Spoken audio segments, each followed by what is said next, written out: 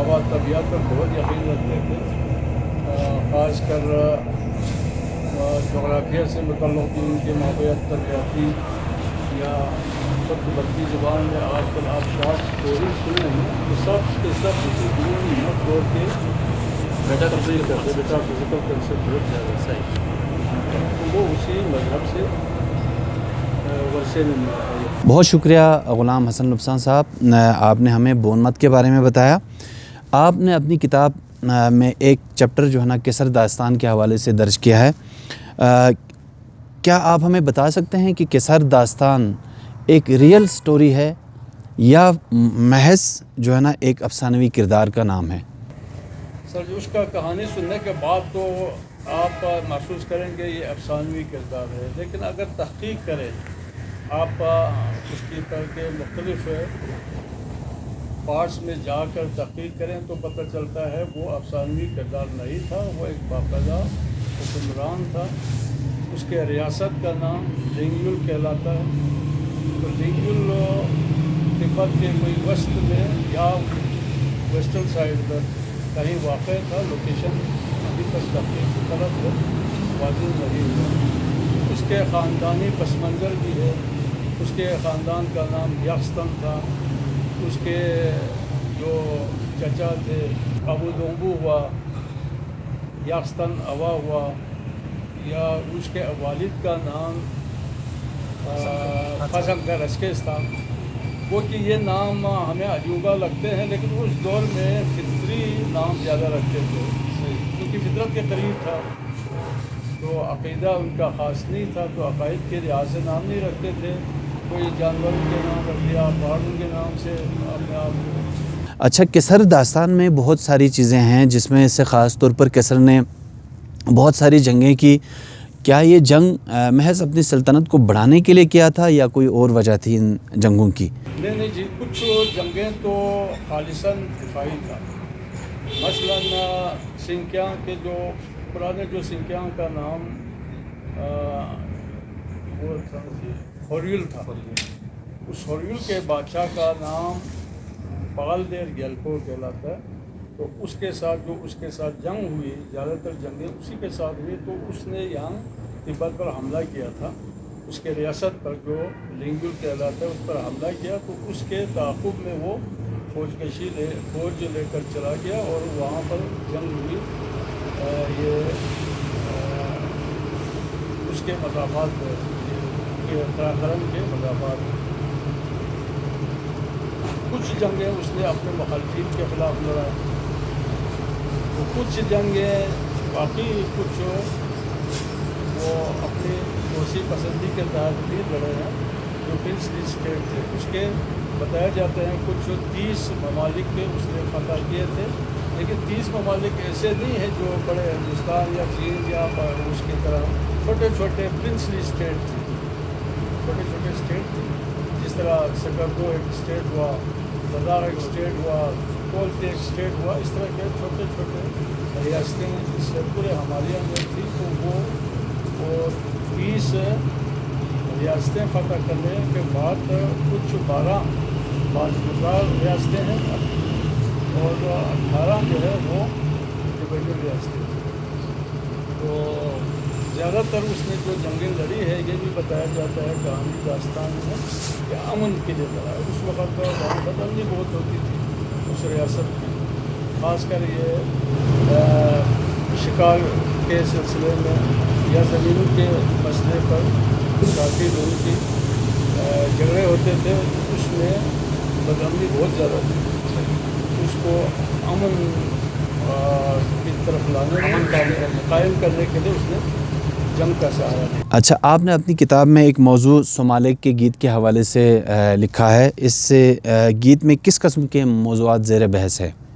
سومالیک ایک بہت پرانی گیت ہے، عام طور پر یہاں دیہاتوں میں ہے، اب شہروں میں تو نہیں ہے۔ اس میں تخلیق کائنات کا نظریہ پیش کیا گیا ہے۔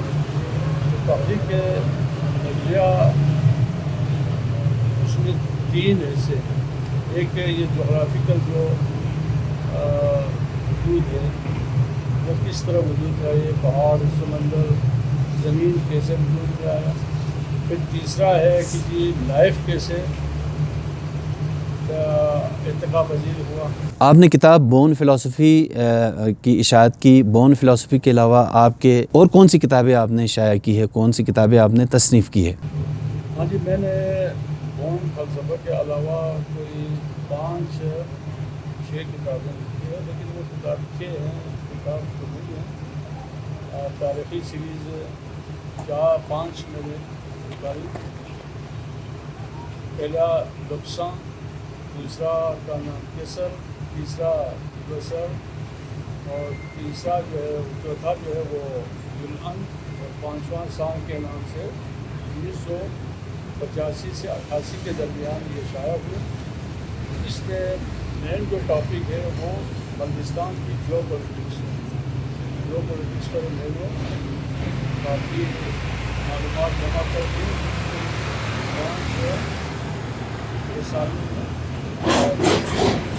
اس کے علاوہ ایک اور کے نام سے میں نے ایک کتاب کا شائع کیا جس میں جو پولیٹیشنس تھے بڑے دنیا کے مفکرین ہیں، ان کے پولیٹیشن جمع کر کے بلکہ میں ترجمہ کیا اور اس کو شائع کیا.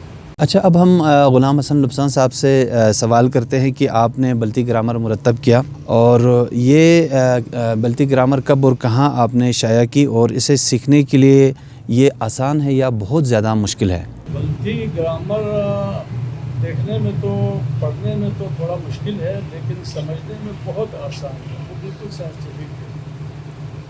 مثلاً آپ کو میں ایک مثال دے دوں کہ ورب ہے نا، مختلف ورب ہے. اوم، سوم، روم، یہ ورب سے نا. اس کو اگر آپ کوئی بھی معمولی اضافت سے اس کی ماضی میں تبدیل بھی آ جاتی ہے. تو اگر آپ نے انٹراگیٹو موڈ بنانا ہو تو اے کا اضافت کرتا ہے. صرف تمام جو ورب سے اس پر اے اضافت کرنے سے سوالیہ جملہ بنتا ہے. اسی طرح ایت کا اضافت سے انڈیفینٹ بنتا ہے. ایس کا اضافت سے ماضی بنتا ہے. تمام ورڈز پر اسی صورت اونس، سون سے سونس، تھون سے تھونس. اسی طرح سیت لگانے سے پرفیکٹ بنتا ہے. اسی طرح ہر ورب کے ساتھ لت لگانے سے وہ نیگیٹو بن جاتا ہے. اور یہ بہت آسان ہے، بہت زیادہ آسان. اچھا غلام حسن لبسان صاحب، ہم نے سنا ہے آپ نے بلتستان کے زبان میں جو قدیم فلکیاتی تصورات ہے اس پہ آپ تحقیق کر رہے ہیں. آپ ہمیں اس بارے میں کچھ بتائیں تاکہ ہمارے ناظرین بھی اس سے آگاہ ہو سکے. آپ فلکیات سے متعلق 3 چیزیں لازماً کرنا پڑتے ہیں. ویسے تو بہت زیادہ. ایک تو ہیونلی باڈیز ہے، چاند، سورج، ستارے، تو اس کے متعلق کافی تصورات موجود ہیں. تیسرا ایلینز کا تصور ہے، آسمانی مخلوق کا. تو خاص کر کثر داستان میں اس کا خصوصی ذکر ہے. کثر جب جنگلوں میں جایا کرتے تھے تو ایلین سے وہ مدد لیا کرتے تھے. تو وہ ایکچولی آسمانی مخلوق ہے. تیسرا جو ہے نا آسمان سے متعلق یہاں کے پرانے عقائد ہیں، بلیفس. تو وہ بھی ایک بہت بڑا مجموعہ ہے. اس میں بہت سے ہمیں حیرت انگیز معلومات ہیں. قدیم تصورات جو بلتستان کے جو بلتی زبان میں موجود ہے وہ جدید فلکیات کے جو تصورات ہے اس سے کس قدر مختلف ہے، اس بارے میں ہمیں تھوڑا سا آگاہ کیجیے گا. جدید فلکیات سے تھوڑا سا مختلف ہے، کیونکہ یہاں جو پرانے قدیم مشاہدات ہے وہ دنیا تک ابھی تک پہنچے نہیں ہیں. تو یہاں پر وہ فروغ ہوا، یہیں ختم ہوا. تو ابھی تحقیق سے تھوڑا سا پتہ چلتا ہے کہ وہ باقی جو جدید فلکیات سے ذرا مختلف ہے.